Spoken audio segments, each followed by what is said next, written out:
Hello everyone, I'm Ataman, and today I'd like to talk to you about my gamer motivation profile by Quantic Foundry. Now, my gamer motivation profile says that I'm a gladiator, and that I enjoy competitive skill-based games that have a wide spectrum of features, which I actually found to be pretty accurate. So, here's my motivation chart. Now, although there are a lot of games that I enjoy, I like to talk about the two games that I hold dearest to my heart. And those games are Darkest Dungeon and For Honor. And I'll go over how these two games correlate with my chart. Now let's start with Darkest Dungeon. Darkest Dungeon is mostly a single player game, so we're not going to be talking about the social part for this one, although the game does have an online mode. The game, I would say, heavily focuses on action and mastery, requiring you to have a deep understanding of the game's mechanics and what character does what in each position. My mastery score is 84, and this game only fuels it more because its reward and punish scales are really high. Now, the website for Quantic Foundry says that people with low mastery scores prefer games that forgive mistakes. And this couldn't be farther from me anymore.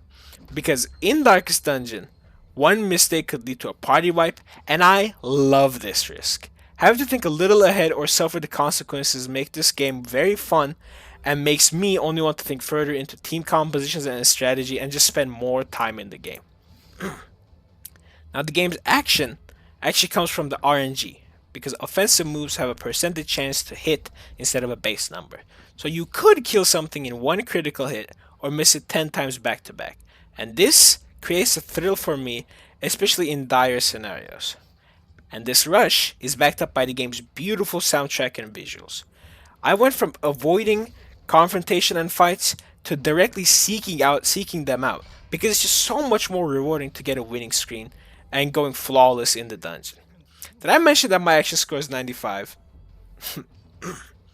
Now, the game's immersion factor, however, mostly affects new players, as the further you get in the game, the more you stop treating your characters like people and you start treating them more like employees.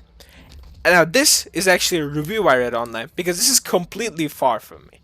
My immersion score is 93, and I like to name my characters and get attached. I like to use lore accurate names or write lore for them. Make up personalities, because without immersion, the game honestly just kind of becomes a little stale for me. Darkest Dungeon also offers some opportunities for creativity. Characters have different playstyles that are further enhanced by trinkets, which are items that give buffs and nerfs to certain abilities. The game also has a modding community with countless amounts of mods, which is actually a big benefactor as to why this game is still popular. For example, the fight I'm having right now is literally modded. It's not in the base game, but it's so good I decided to use it for this video. And for creativity, most of the points I said for immersion already applies to that, so let's move on. Lastly, although the game doesn't require much focus on achievement to progress, there are a lot of options for players who like to collect stuff. You can collect boss trophies, clear out regions, and the game has 120 achievements on Steam to complete. Now, me personally, I have 75 achievements on this game, but I didn't really get them because I grinded for them specifically. Because that's not how I like to play games. I more so just got them by playing the game, and I don't really care about achieving everything in the game. I more so care about playing it the way I want to play it. Because I personally think going out specifically for achievements is a boring thing to do so. Before we get to For Honor, I'd like to apologize for the quality of the footage. My PC can only run For Honor in the lowest graphic settings, but OBS wouldn't record the game with the lowest graphic settings, so I apologize if it looks kind of choppy. Now let's talk about For Honor. Unlike Darkest Dungeon's immersive single player experience, For Honor is an online game that has a reputation for being kind of unfriendly to new players and a very toxic community, which ironically matches up with my motivation profile of a gladiator. Now, let's start with creativity. The game has a lot of options for character customization where you can change your character's armor, weapons, tattoos, and stuff like that. And when I say a lot, I mean a lot. There are tens of different armor sets and weapons, hundreds of color patterns, symbols, embossings, taunts, executions, etc. Now, I personally have 600 hours on the game and can confidently say that most of it, like at least 150 hours, was spent on customization. And with this great customization, the game has a lot of limited event stuff, which is great for the people with a high achievement score. Now, me personally, I hate limited time things. I despise limited time things. In fact, I mean, I understand why these things are done, money, but it will never stop me from hating on limited time items. In fact, I'd go as far as to say that if they weren't a thing, my achievement score would probably be higher. Now, my personal favorite part of the game is the story, mainly the characters. Although For Honor, it's kind of a forgotten game at this point, uh, I will defend this game like it's my first one. And I say this because of the characters and the lore. They're just oozing with personality, and in my opinion, are just so well done. It always gets me in the right mood to get immersed into a game. Hell, this game is the reason why I'm actually in this game development branch, anyways. So you can tell I'm pretty serious about this stuff.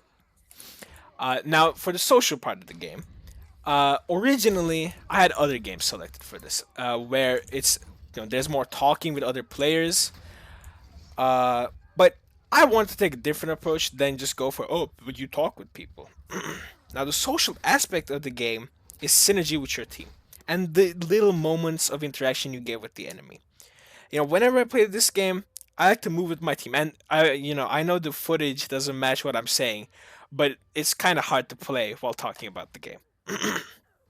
And when I like to move with my team, whether it's outnumbering an enemy or pushing the last point together, it's just these moments where it feels like a team game is where For Honor really shines for me. Or, it could be something a little more small, like interacting with a enemy. It could be like a respectful bow, or just a full on dance with the enemy where you just say fuck it and just dance till the timer runs out. Now, for the action, I actually don't know what to say. I mean, it's an action. It's a game about fighting.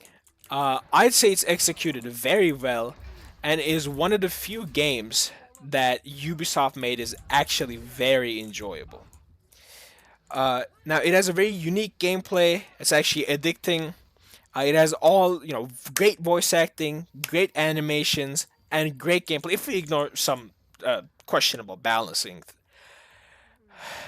decisions made, besides those, it's really great. And speaking of balancing, let's talk about mastery. I would say this is For Honor's most important section, requiring you to know what each and every character does and learn to read your opponent to truly play the game. Most of my time spent on this game was practicing against different characters and understanding what they can do at which interval, which move I can interrupt, etc.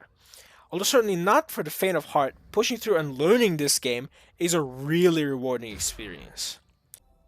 Now, for a conclusion, I think this Quantic Foundry test was great.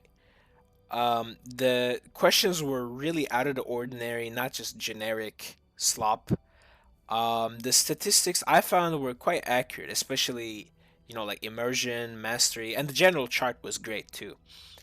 I liked, me personally, I liked my a session of Gladiator, but I read some of the other statistics, and some of them don't look as great. So I guess I got lucky because of the way I play games. But my only real gripe with this test would be the sub statistics, like story, uh, or stuff like or destruction, because I found them to be a little too generic. I feel like they don't capture like what it. I don't think it's what it should have been. I feel like it could have been a way deeper thing. But at the end, for an online test, for what it is, I think they did a great job with this. Thank you so much for listening up to here and coming to the end of my video, and have a great day.